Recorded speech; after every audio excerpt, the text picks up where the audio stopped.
It's the 22nd of June, 1897, and people from all over Britain are gathered in central London for the greatest celebration of the century.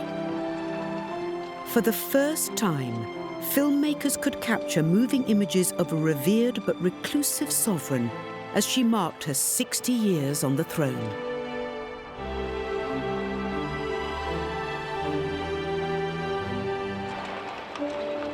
Queen Victoria's Diamond Jubilee in 1897 was the great event of the end of the century.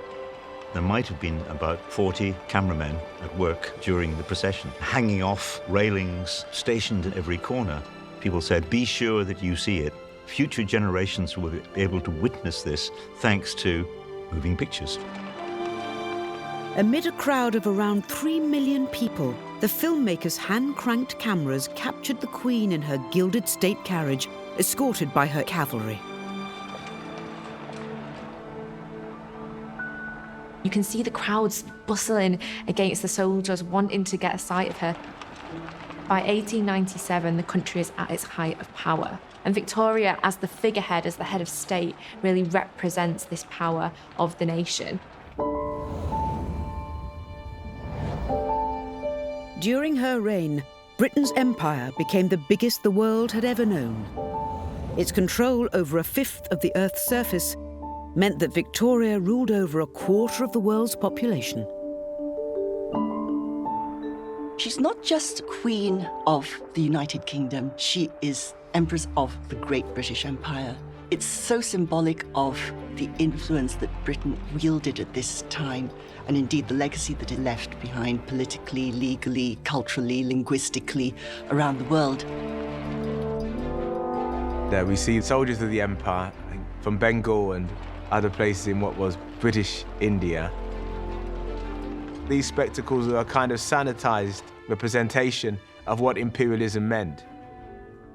The empire was built on the blood of soldiers and of the labor of enslaved people. But ordinary people could buy into this, and when they went out to fight and die, they could believe that what they were fighting for was all of this.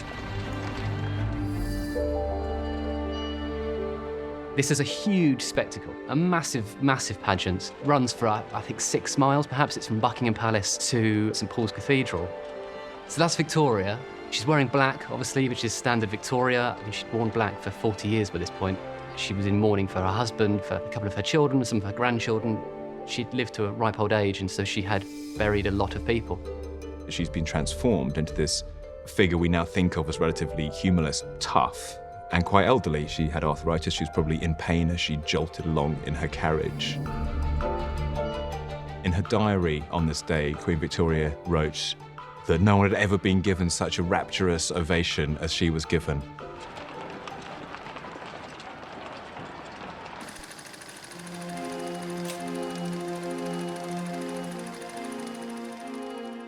Almost a year to the day after Queen Victoria's Jubilee, huge crowds gathered again in London to toast another grand display of Britain's imperial prestige and power.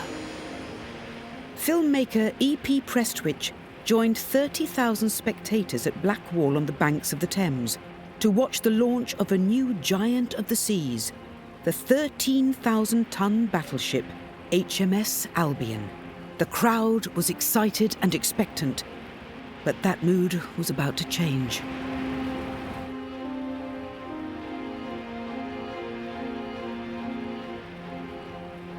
It's so full of sound and motion, it's amazing. You can see the ship just slicing through the water there, and the flags fluttering. This would have marked the epitome of British naval prowess. The Royal Navy was the fundamental institution that maintained the empire. A British empire, immense in size and very difficult to maintain. A way to do that was with control of the seas. You lose sea power, you lose the empire. As a state-of-the-art steam-powered battleship, the Albion was a source of great pride for the Royal Navy and the shipbuilders who made her. Launch days were moments of excitement and anxiety for everyone involved. Quite a dramatic time launching a ship. Of course, they don't put the engines and everything in till later on when they're fitting out. But it's always useful to see when they launch that they will in fact float and that you've done the right calculations. Another camera recording events that day belonged to 28-year-old Robert Paul, a man who'd become one of Britain's most talented and prolific filmmakers. He'd hired a motorboat to get closer to the action. We have this film in this form because Paul may have been one of the only early cinematographers to actually have an electric camera. All seems well as the Albion slides down the slipway, but soon a miscalculation does reveal itself, one with deadly consequences. The people launching it have not really quite taken account of the wave that's going to be created, and the scaffolding, which supported a huge crowd of onlookers, was swept away into the water by a great tidal wave. Robert Paul's camera captures the unfolding havoc as the Albion's wake crashes into the viewing platform and plunges 200 spectators into the Thames. When the disaster unfolded, and the reason we have footage of people shouting, gesticulating, is because apparently the camera was just left running. The guy shooing away the filmmaker there, as if the camera shouldn't be watching this and we shouldn't be watching this. He's filming the aftermath. He's not actually filming the launch. And that caused controversy because it was seen as distasteful. In the middle there, do you see that? There's a man who's wearing a bowler hat who seems to be blowing bubblegum, which is quite surprising. But it also is a really lovely image of Victorian stoicism that he's helping clear up after a tragedy, and there he is blowing bubbles, and these men who aren't looking flustered or too emotional, but they're getting on with trying to help with this tragedy that's happened. It is the first disaster movie, in a way. It's actually shot in the teeth of disaster, right on the spot, simply because the camera happened to be there. The Navy's celebration for this great addition to its all-powerful fleet turned instead to horror as 34 men, women and children drowned that day. The Albion disaster remains one of the worst ever tragedies on the Thames. Despite the dangers afflicting the shipbuilding industry, the Victorians built vessels that gave Britain pride and joy. Their cameras captured Britain's boarding luxury liners and observed hijinks on the high seas. It's clear there's no women taking part. I don't think anybody with a big dress would have fitted through these hoops. But they're on the sidelines cheering them on.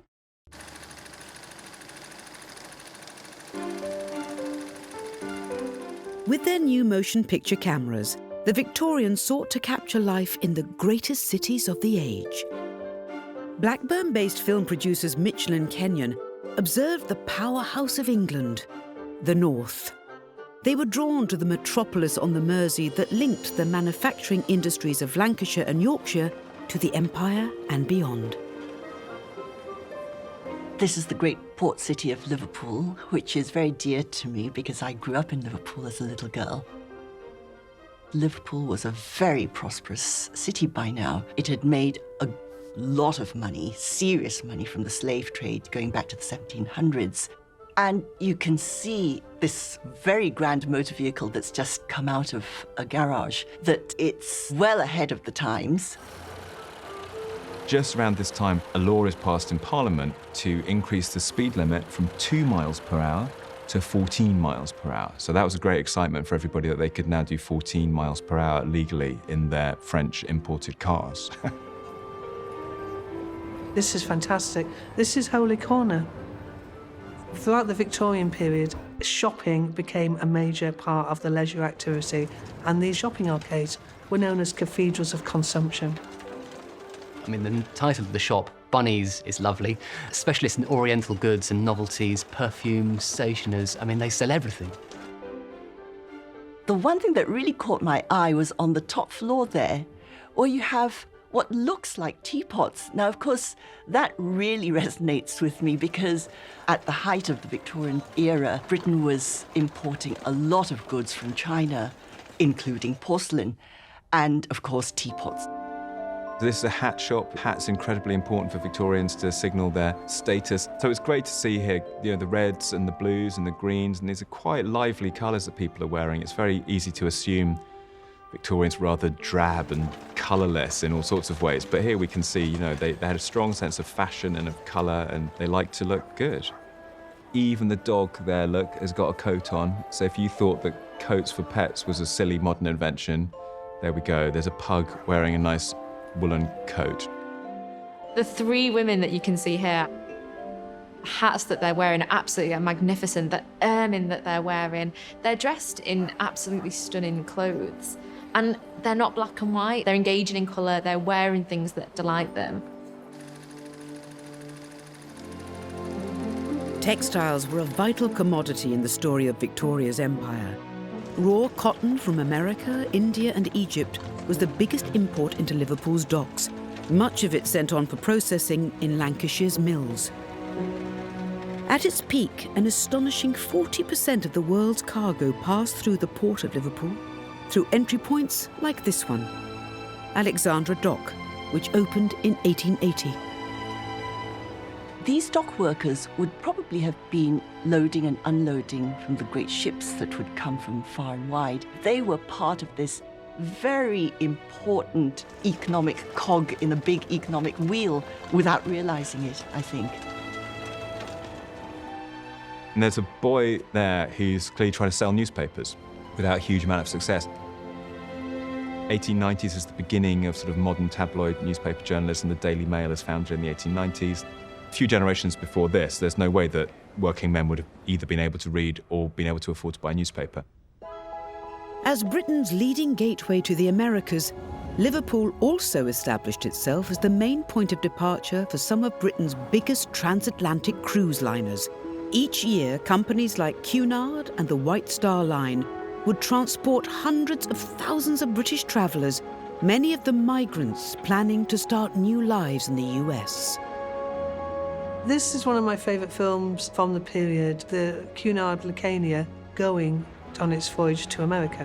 When it actually was launched in 1893, it was the fastest ship in the Cunard line and broke the record, the transatlantic crossing, which is the Blue Ribbon record, which became a massive source of competition between the German and the British shipmakers.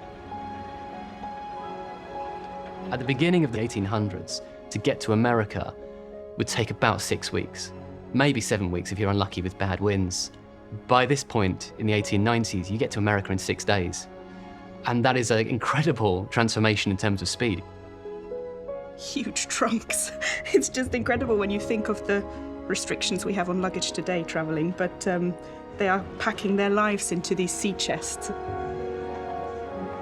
It's almost a little microcosm of society on land in that you have a very clear class distinction and therefore a very different experience of what your journey at sea would be like.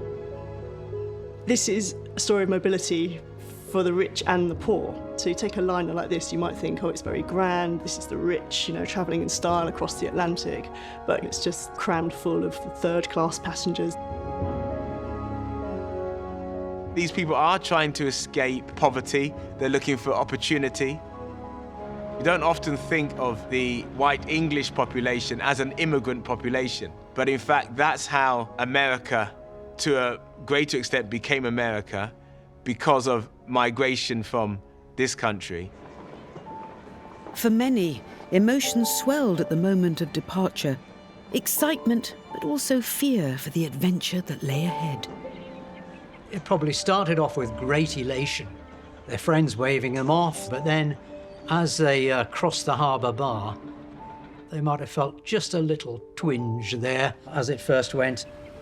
All seas have got their own characteristics, but the North Atlantic, very heavy swell. I was seasick in every warship I ever served in. Taking care of the 1,000 first and second class passengers, as well as 1,000 less demanding travellers in steerage, were the Lucania's 400-strong crew. Captains and the senior crew members of these ships, these were figures of great reputation and renown. They were beautifully turned out, and they exuded a kind of feeling of reassurance. And here we see the captain with his greatcoat. They used to have this phrase, master under God. What the captain said went. And I believe it still does, really. Someone has to take charge of the whole situation.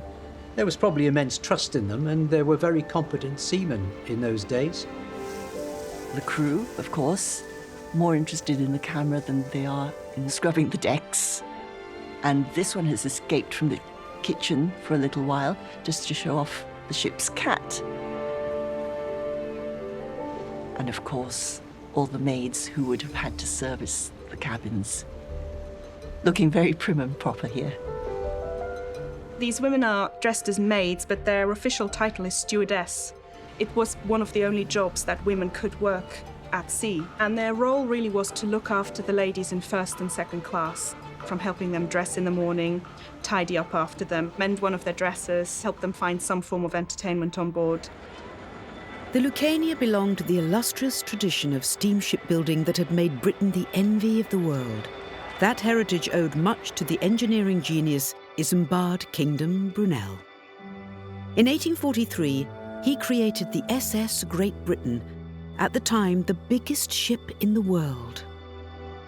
The Great Britain was the very first iron-hulled, screw-propelled steamship to ever go to sea. Because she was built in the middle of the 19th century, steam technology was just not advanced enough yet to fully rely on it, so steamships still carried sails, just in case the engine failed or you ran out of coal. Whereas later steamships at the very end of the 19th century, like the Lucania, the technology was there, it had developed at incredible speed, so sails were a thing of the past. My third great-grandfather, a chap called Thomas Trevor, was a ship's steward, and he had served as a steward in this ship, the SS Great Britain. He was paid £3.15 for his 6 weeks or thereabouts voyage, which was roughly about £550 in today's money. Facing long days at sea, many passengers kill time by exercising a characteristically British fondness for games. This is a wonderful film. I just love the fact that people are trying to squeeze through a life belt. They're not all young by any means.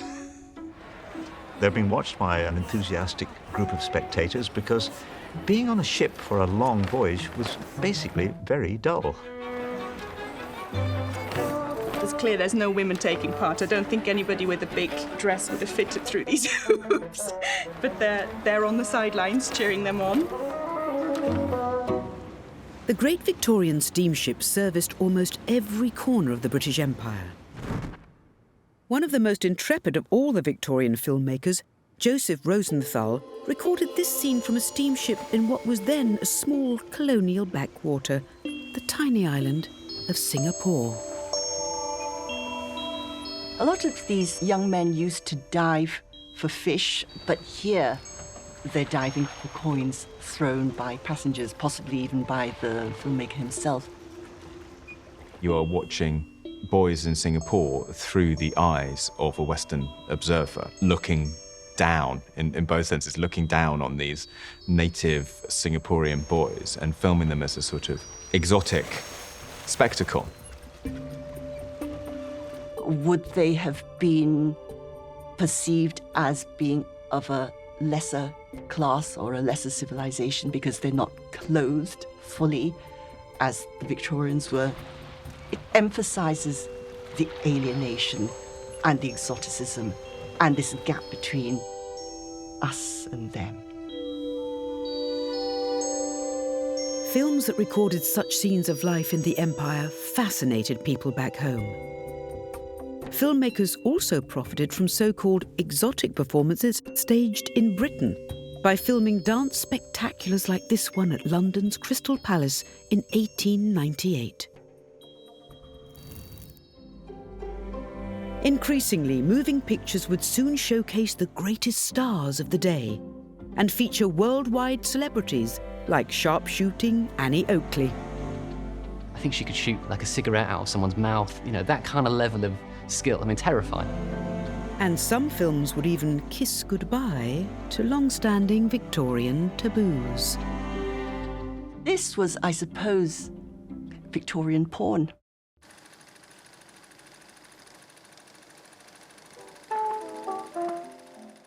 By 1900, a new technology added an extra dimension to the viewing experience. For the first time, audiences could hear the voice of the American entertainer Lil Hawthorne. British director Walter Gibbons recorded her performing the song Kitty Mahone and then synchronised it with footage captured on the roof of the New London Hippodrome to produce Britain's oldest surviving sound film. It shows how film became the new way to capture performances by the stars of a much-loved part of British culture, the music hall. Music hall's a staple of Victorian entertainment. The acts are very varied. There's singing, there's dancing, there's comedy, there's satire. You'd go along and you'd see, 20 or 30 different performers in a night. All sorts of sort of great stars, such as Dan Leno. There was Vesta Tilley, who was a huge international superstar. She did songs dressed as a man, and she'd come on and sing songs about fancying girls. In 1900, cameras captured a British music hall megastar at work during the Paris Exposition.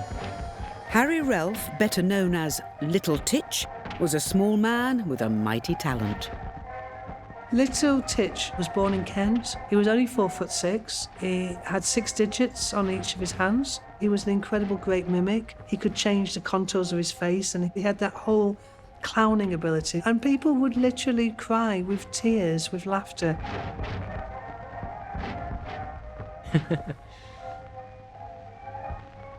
This is his most famous act, called the Big Boot Dance. He's putting on shoes which are about 28 inches in length. And he then proceeds to do some very funny sort of walking around, leaning, bending, up on the tiptoes there, which it takes incredible control to do that. It was what they used to call leg mania. They used to call it, which was he did lots of stuff with his legs. Well, this is it. It's where he just leans forward and puts the hat on without touching it. Look, brilliant. And he was much more original than just that routine.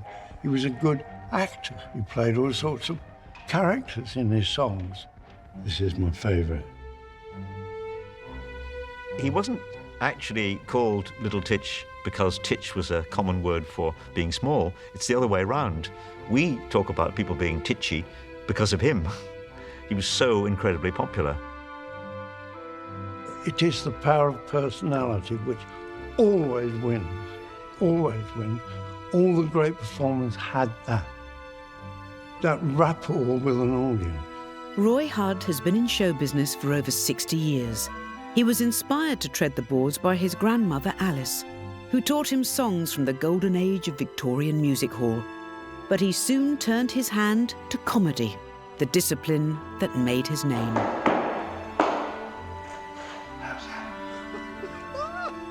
No, I always just call myself an actor, but I played comedy all the time, of course. You've got a face like mine, you haven't got much more of a chance of playing Romeo, have you? Yeah. The great joy of coming into variety as a sort of unknown was this is where you learn your business. Because I learned to tap dance a bit, learned to sing a bit, even learned to dance a bit, because I was doing comedy. And I always think that is the best way to learn to act, to do anything, is to watch the best.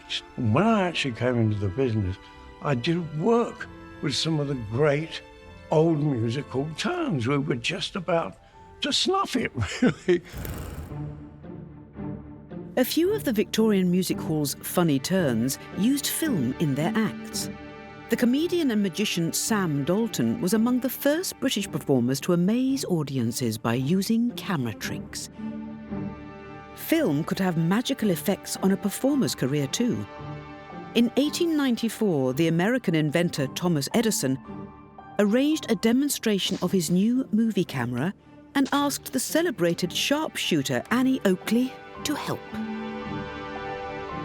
She'd been born kind of into poverty and had learned to shoot as a very young girl in order to support her family, because she would shoot animals and then sell them to a butcher. And she's hitting, I think, glass cylinders thrown into the air.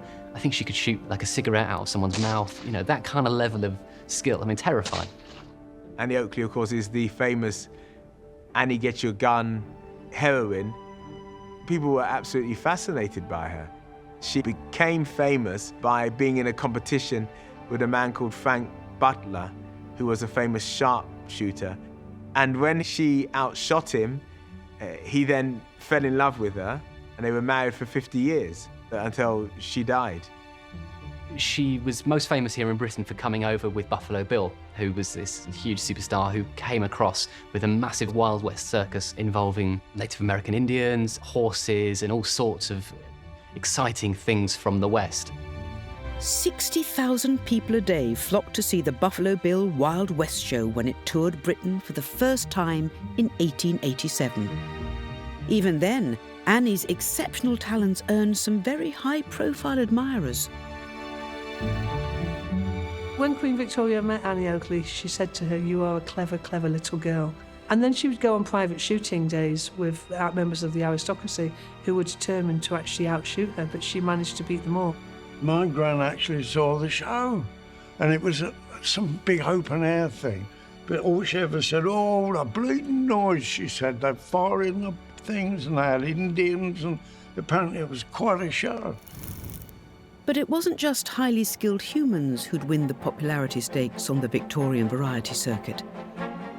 Animal-based novelty acts were adored, and the quirkier they were, the more beloved they'd be.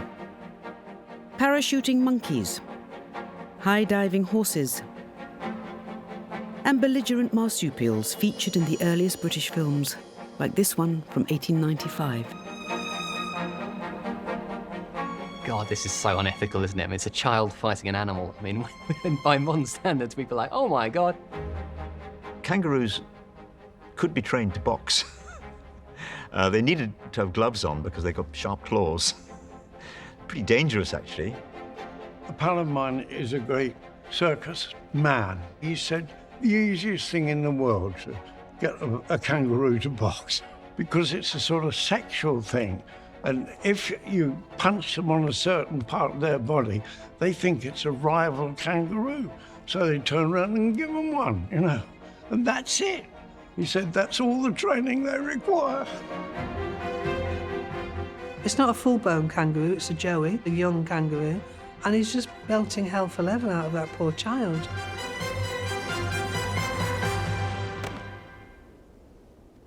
What's interesting about it, I suppose, is that on the first look, you can go, okay, well, it's a kangaroo fighting a human, that's just a funny thing. But there is also slightly underpinning it an understanding of the animal kingdom and the human world being more closely linked than we would have thought. By the 1890s, Darwin's theory of evolution has been widely accepted. So the idea of humans having descended from apes, having come from the animal world, actually is relatively accepted, and also that there are things that animals do that we do, and that we're not so different from each other. Groundbreaking works by Victorian scientists like Charles Darwin increased public interest in the structure of animal and human bodies. It was a timely moment for one German showman to teach British men how to sculpt the body beautiful. This extraordinary figure, your classic Victorian strongman, Eugene Sandow, bodybuilder, one of the first of his kind. And this is really to do with the whole kind of Victorian cult of the body and cult of physicality. He had completely mastered his body from a young age. He had developed his muscles through constant exercise and repetition. He could lift incredible amounts of weights. I mean, one of his tricks was he'd put a grand piano on his back and have musicians on top of it playing, and he'd walk around the stage carrying it. And he became a star because he offered people self-betterment. In 1897, Sandow opened his own gymnasium in London, patented his own brand of dumbbells, and published a fitness magazine promoting his regime. Recommending cold baths and eating raw eggs, he also sold protein-powdered drinks. And he founded the first major bodybuilding contest at the Royal Albert Hall in 1901. But much of Sandow's philosophy was based on some of the most misguided and dangerous theories of the time.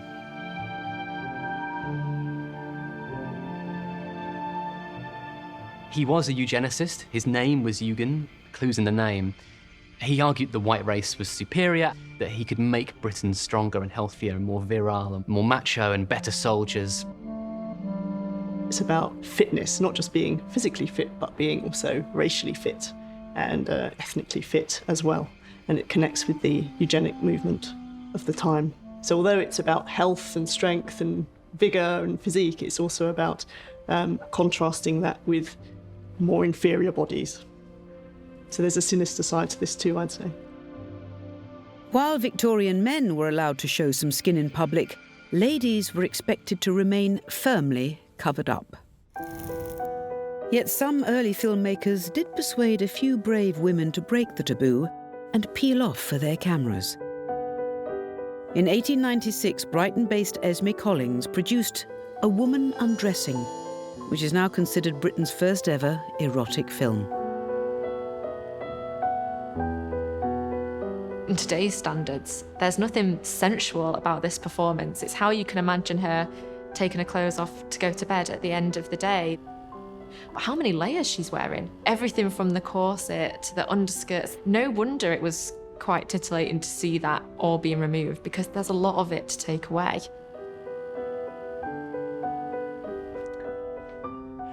Of course, the Victorians were very puritanical in the way they thought and behaved. The church had a much greater role in those days.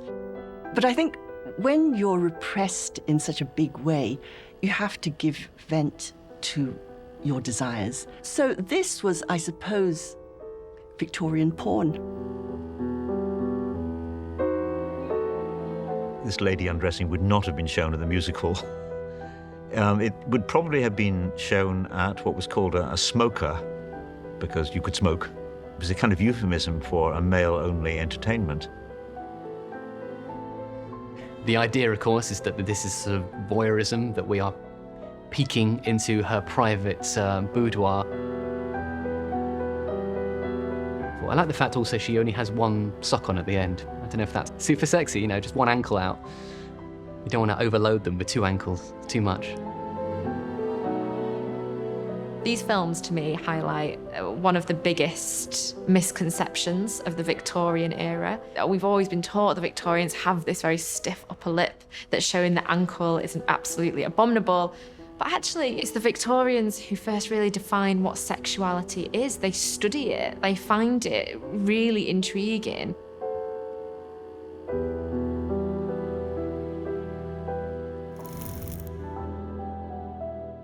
The theme of repressed Victorian sexual desire was also explored in Britain's earliest film dramas.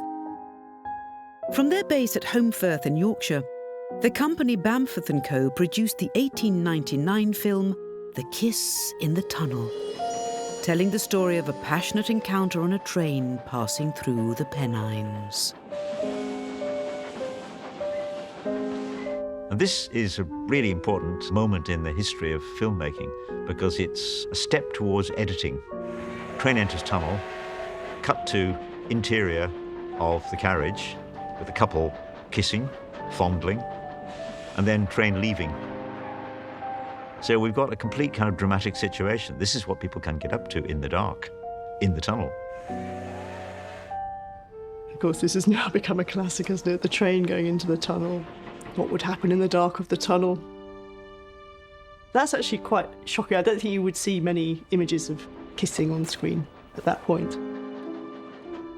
This film I find incredible because it, to me, encapsulates all the newness of the Victorian era.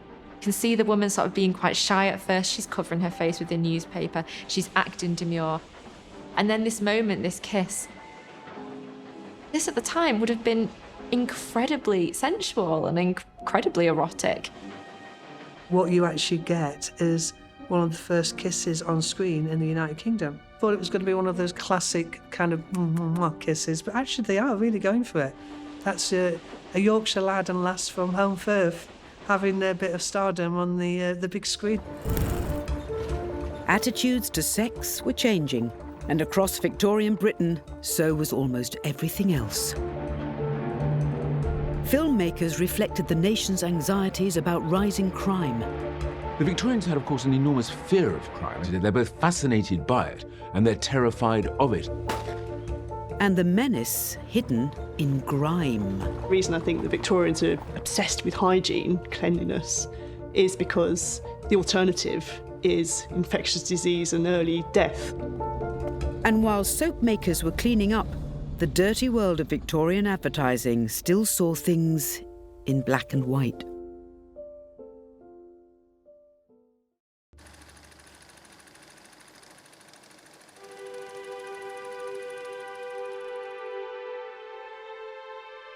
Throughout the 19th century, city streets heaved with people, traffic, and invariably foul smells. Everywhere the stench of coal fires and factories and horse droppings mingled with the odour of a largely unwashed population. But affluent Victorians believed that cleanliness was next to godliness. So for those in the soap business, it was boom time. This is one of the great early advertising films that survive. This is Finolia soap, one of the great commercial successes of the Victorian era. And here we're seeing an army of women marching off, carrying Finolia soap to the grimy masses. In the 19th century, you get germ theory. It's a discovery that germs exist, and that's how disease spreads. Once hygiene comes in as an idea, people start buying soap in larger and larger quantities.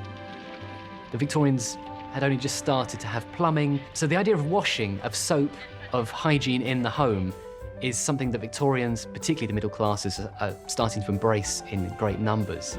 To market their products, soap manufacturers often drew upon disconcerting stereotypes that revealed the stigmas of the age.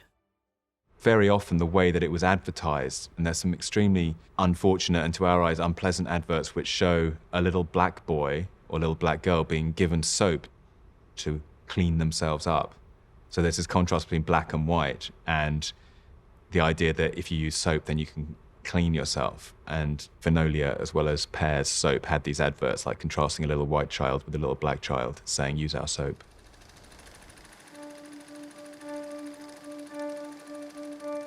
For Britain's middle class, life was on the up. But the desperate plight of the urban poor was almost impossible to ignore. Among the charities and philanthropists helping those in need was Nottingham-born Methodist preacher and founder of the Salvation Army, William Booth. He used the new medium of film to promote his ideas. His film crew followed him on his speaking tours across Britain. I love the fact that he's just like holding the crowd and getting out to where people are. That's a big crowd, isn't it? There's no shoes on some of these children as well. It just brings back the reality of what they were really dealing with. William Booth thought all the social problems of the world could be solved by knowing that you were valuable and that you were loved. And they went to the outcasts. They went to the gamblers, the drunks, and they went to the prostitutes. Basically the people that the rest of society wouldn't touch.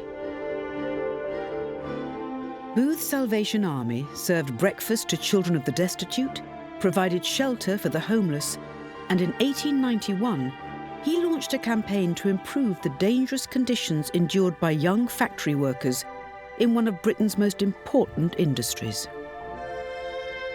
There had already been a lot of noise in the press about the conditions of working for young women, and particularly in the match factories. They used phosphorus to make the matches, and that caused something called phossy jaw for these women, where it literally would eat away at their faces. It was a horrific way to die. And rather than just looking at it and saying, oh, isn't that sad, he said, let's do something. He built a factory, he employed those same women, and they had safe working conditions, time off, appropriate pay, and safe matches. Marketed under the name Lights in Darkest England, Booth's matches were cheaper than rival brands, so he helped put unsafe match factories out of business, and with it, the use of phosphorus.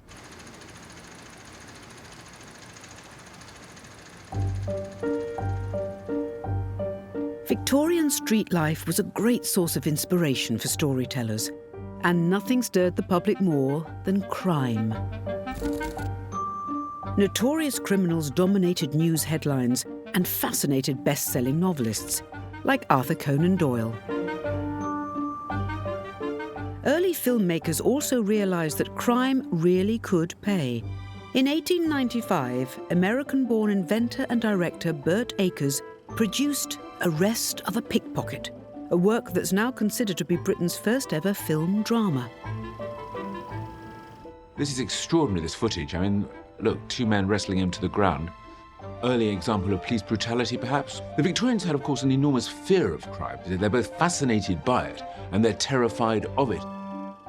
The exploits of notorious felons whose crimes haunted the public imagination continued to inspire filmmakers for years after Queen Victoria passed away. In 1905, director William Haggar dramatised the astonishing crime spree of Charles Peace, the most infamous fugitive of the Victorian age.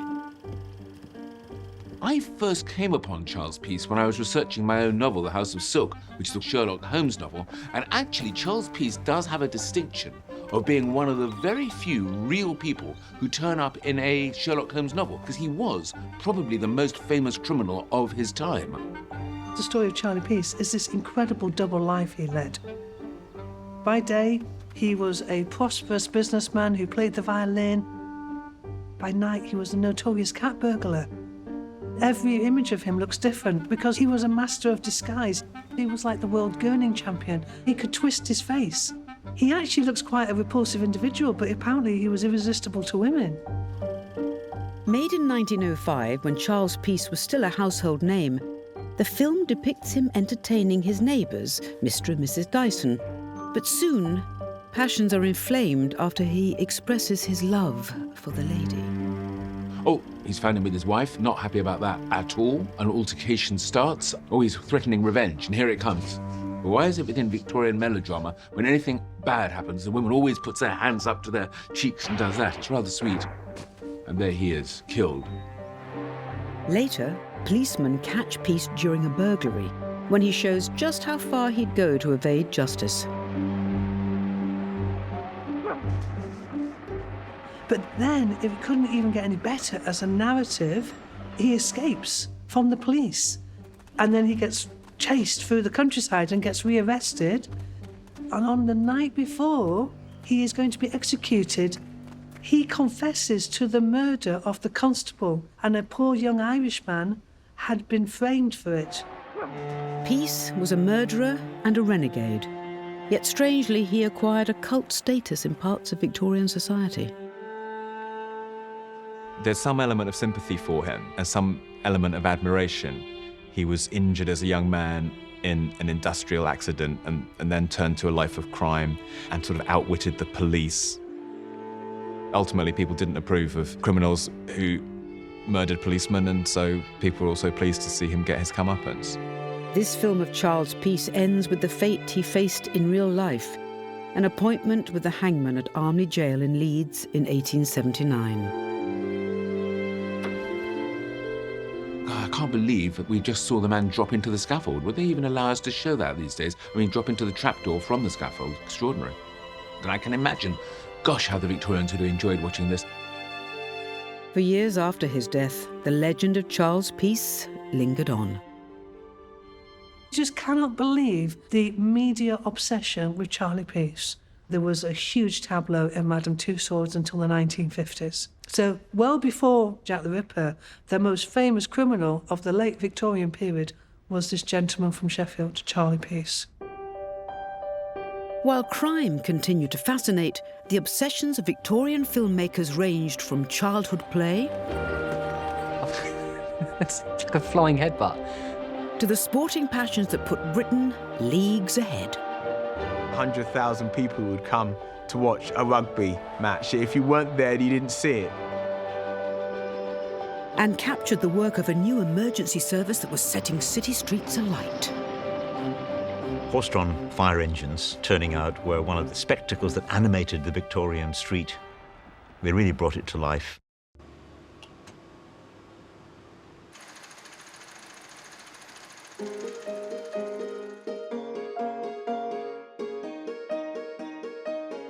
In 1898, London-based filmmaker Charles Goodwin Norton aimed his lens on these energetic children, recording their every move for posterity. Street entertainment was a great feature of Victorian life. And here we've got a little troupe of dancers who are very well rehearsed. The children are gathering round the barrel organ at the back. You can see him winding it up. This is the equivalent of carrying your speakers out and putting them on the street and everyone having a dance. There's so much joy, there's so much fun. It shows that children will always be children no matter what time and place you put them in. We all know that childhood mortality was really terrible in the 19th century. About a quarter of all deaths were of babies in 1900, about 50 times higher than it would be today. And that's one of the things that I have in mind when I'm watching a film like this. It kind of makes it all the more poignant that these boys and girls, these are the ones who have survived and stayed healthy and are able to dance in the street. Without realising, Victorian filmmakers were documenting the shifting face of childhood. Changes in the law now entitled children to protection from exploitative employers and to free elementary schooling. In 1901, Mitchell and Kenyon cameras captured some of the earliest moving images showing the excitement of the young students of York Road School in Leeds. They're so small. See, all these children are so well dressed. You can see the flags with the Union Jack on. Another sign of even the children are taught to be proud of their nation. Obviously, it's a special occasion for them. There's a camera there. They've been told this very exciting thing is happening. The film's being made. And you just imagine how exciting it was for them. One thing that really impressed me was how very well disciplined, very orderly they are, marching alongside their teachers. Just there is a boy wearing a pair of glasses, which the camera doesn't deal with very well, with the lights reflecting off them. These children would not be well off, and a pair of glasses would not be all that cheap, so I'm thinking that boy probably has got quite a serious problem with his eyes. It was Victorian teachers who first introduced physical education into British schools. But from time immemorial, children have always devised their own ways of expending their excess energies.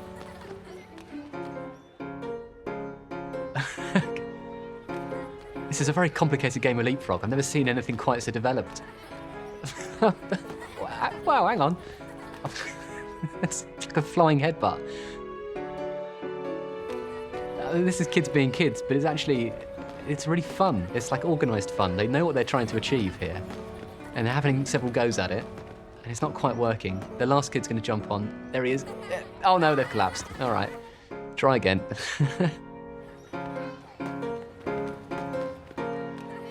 Children are good subjects for filming because they move fast, they rough and tumble, they jump around, and what early filmmakers want is movement, action, activity. They're also popular. People like seeing children on screen. Maybe they like it because they're better behaved than in reality. There you have it, kids learning, kids playing. This is what childhood should be for the Victorians. Not about work, not about being exploited, not about getting old before your years, not about being precocious. It's an idealised view of children. The introduction of PE into schools would boost the development of Britain's favourite team sports. By establishing rules and creating new competitions, the Victorians shaped the modern sporting world. Mitchell and Kenyon sent their cameras to Yorkshire to observe the players' and fans' passion for the new breakaway sport, rugby league. When filming is introduced into sporting events, this tradition of the home team coming out first actually starts, we think, with the camera. So this is Dewsbury. And now we get Manningham. Manningham in the hoops and the dark shorts. This is fantastic footage. It shows that in their time, these people are heroes. 100,000 people would come to watch a rugby match because there isn't live TV. If you weren't there, you didn't see it. In the 19th and the early 20th century, there wasn't a concept of weekend in the way in which we now have. But these sorts of sporting activities were the beginning of that weekend, simply because people were absconded. So they just didn't go to work because they wanted to see the game. You can tell by the uniforms it's totally different to what I used to wear, that's a certainty. No shoulder pads I notice, long shorts, dark socks. The guy with his shirt ripped off his back. But the movement's good, they're moving the ball, everybody chasing about. Defensively it's different. Or now the guy with the torn shirts, showing his body off and changing his shirt. Good physique, no fat on him. But they do look young. I said I would have looked young when I started, I was only 17. For 4 decades, Nigel Stevenson played for some of rugby league's finest sides, including 13 years at Dewsbury, where he was a key player in their First Division Championship-winning side in 1973. You're going to have a drop. Gonna have a drop, Stevenson, and it's a goal. Nigel Stevenson gets a very good drop goal to make it 7 points to 2. And we were the best team in British Rugby League in 1973, so without a doubt, lifting that trophy and then coming back to Dewsbury and being met in the town by must have been 10,000 people, it was magnificent. I'll never forget that moment. For many Northerners, the local rugby team is part and parcel of their town's identity. This area, the Heavy Woolen District, was renowned for its rugby league players from the Dewsbury, Batley, Huddersfield, Castleford, Wakefield areas. I think it's great, the tradition of our sport is all that way back. I hope the tradition keeps going another 120 years.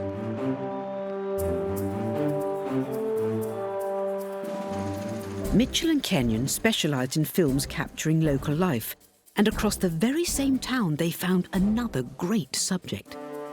Nothing was perhaps more exciting than the fast and dangerous work of the Dewsbury firefighters.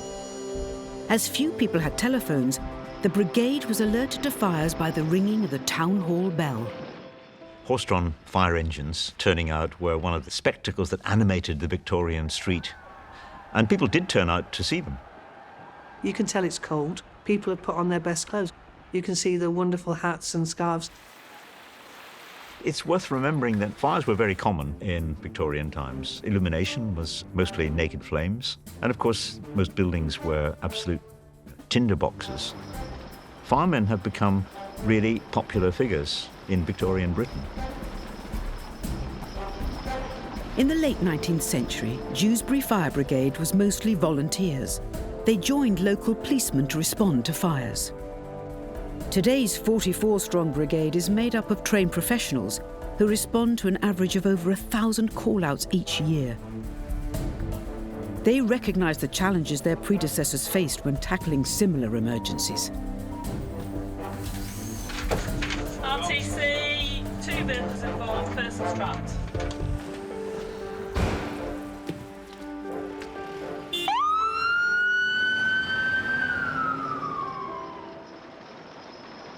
Can't imagine driving that. Love to see you driving an horse. Yeah. Just standing out, immaculate the look as well when they turn out. I don't think they've got much protection though, have they? No boots, no gloves, no leggings, no gloves. No gloves. Who's that as control there? I suppose the principles of firefighting are still the same. Put the water on, the fire goes out.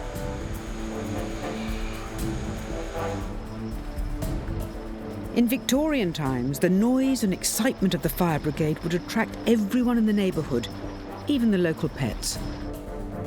Poor dog looks like he's going to get run over in a moment. This footage is not only people's fascination with the fire brigade, but also people's fascination with the camera. What this film really, in colour, actually brings to life, the energy and power of the fire brigade, the children running in the streets, and the Victorians lived in the streets. They played in the streets, they worked in the streets, and they celebrated in the streets. The street was an extension of their front room. If we attend an incident nowadays, we still get a lot of people watching on. Just a different context because social media has taken over so much now. We might go to an incident and there might only be 10 or 20 people watching, but then within 5-10 minutes it'll be on Facebook or it'll be on Instagram, and then I think the whole of Dewsbury are probably still watching, but just in a different way. Soon, Mitchell and Kenyon would switch from filming firefighters close to home to depicting British fighters under fire, far away. There was a real public appetite to get some sense of what life was like for our soldiers out there. People knew it was tough. The Boer War showed really the vulnerability of empire. It was a wake-up call for Victorian Britain.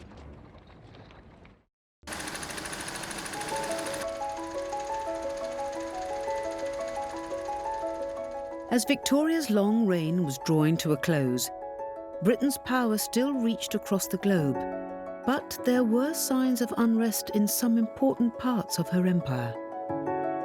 In 1899, settlers of Dutch descent, known as Boers, were again challenging British control of South Africa's lucrative mineral reserves and fertile lands. An army of almost 500,000 British and colonial troops was sent to quash an uprising by determined rebels who were armed with modern rifles and artillery. For the first time, filmmakers were able to present to a fascinated public moving pictures of Britain's forces at war. They followed Aberdeen's Gordon Highlanders on the march at the township of Ladysmith in the Natal. Remember, the people watching these films would have had husbands, brothers, sons, serving out in the Cape, and there was a real public appetite to get some sense of what life was like for our soldiers out there. People knew it was tough. These guys have been in the field for weeks at a time. They look tired, they've lost lots of weight, and they do look a bit scruffy. And there's Captain Micklejohn, VC, with his one arm just beside the mounted officer there. He was severely wounded at the Battle of Elandslagat just prior to the siege of Ladysmith. He went back to Ladysmith where they tried to treat his wounds, and then the siege began. They had to remove his arm there, so this is obviously him. He won the Victoria Cross, Britain's highest award for bravery. I've never seen any Victorian-era film colorised, and it really does completely bring it to life. You can almost hear it, and you take note of everything much better. But filmmakers soon resorted to different tactics when they couldn't access the front lines of the conflict, which forced many to film elaborate reconstructions of the action, often far away from the Cape. It's a propaganda war. It's a media war. And what we're seeing here is reconstructions. And the reason for this, obviously, is that it's too dangerous to actually film real footage. You'd have to be very, very brave to stand there cranking your camera as people are shooting around you. This film, called The Dispatch Bearer, is one of Britain's first ever action dramas. Its depictions of Boer War combat might have convinced some, even though it was shot in the Yellow Hills area of Blackburn. Why not stage your own? Why not get a few local amateur actors out, a few uniforms and a smoke bomb or two, and you can stage the kind of action which the audience is keen to see. The actors are playing dead very convincingly. They've got guns in their hands and the smoke goes off when they shoot. So maybe a lot of people would have been taken in by this. They look so staged, so overly dramatic. And the British soldiers do not look like British soldiers of the period. They've got sort of outdated weapons. It almost looks slapstick here. We try and make it a bit more accurate than this. Toby Brayley is involved in creating historical reenactments of the everyday life of British soldiers stationed in South Africa during the Boer War. We just felt that the Second Anglo-Boer War is kind of forgotten from nowadays from the public memory. We don't tend to do the battle reenactments and fake deaths. We pitch tents, because we'll live like they do, we eat like they do. We drill and parade as they do. Chant, arms. Fight it. We'll do field manoeuvres, so when they were in battle, how they would have gone to meet the enemy.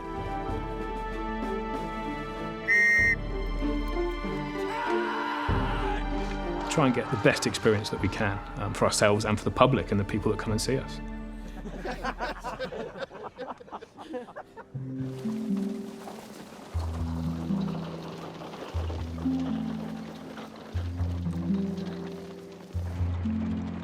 Britain finally defeated the Boers in 1902. But victory came at great cost to the country's reputation. The Boer War also has a terrible place in British history in that it was where concentration camps were first used by Lord Kitchener, by the British forces. And over 20,000 Boer women and children died in those concentration camps of malnutrition and disease. The era of imperial conquest was definitely over. And I think what we're seeing in the South African War is Britain holding its own, but with more difficulty than might have been expected.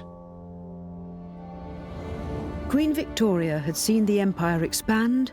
Now it would begin to contract. On New Year's Day, 1901, the Australian Commonwealth was inaugurated after Britain granted it the right to self-rule. In time, many others would follow. On the 22nd of January, Queen Victoria died, aged 81. She had reigned for 63 years and 7 months, longer than any British monarch before her. Just as they had 4 years earlier at her Jubilee, film crews were there to capture Victoria's final journey. It was a massive universal mourning. It was the death of the mother of the empire. Queen Victoria was dead. All these generals and military types looking very pompous, but perhaps not wanting to realize that this is the end of it all and that they have to face reality and things are going to change. At this moment, the empire is very, very much in people's minds as a huge part of what it means to be British, and this ceremony, purple and white drapes over the coffin, the soldiers, the horses, the gun carriages, absolutely embodies that. And there we see the next King of England riding along behind his mother's coffin. You see her son, Edward VII, there in the middle. He represents something entirely different. He's going to become king, and the whole country is about to change once more with the First World War. And after that, nothing will ever be the same again.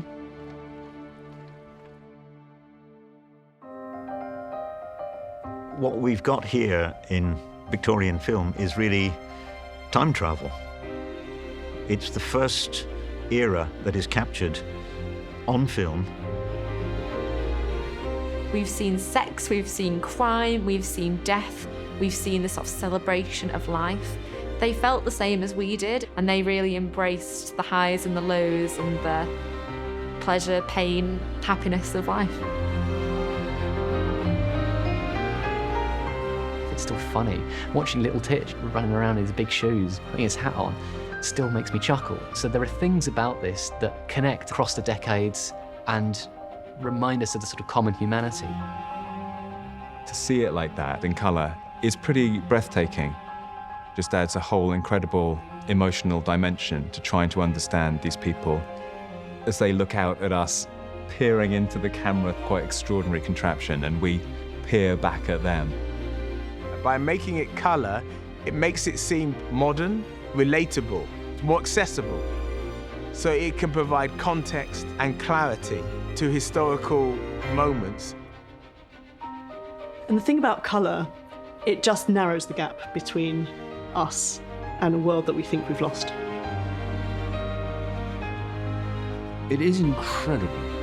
We can sit here today and look in a world that has all but disappeared.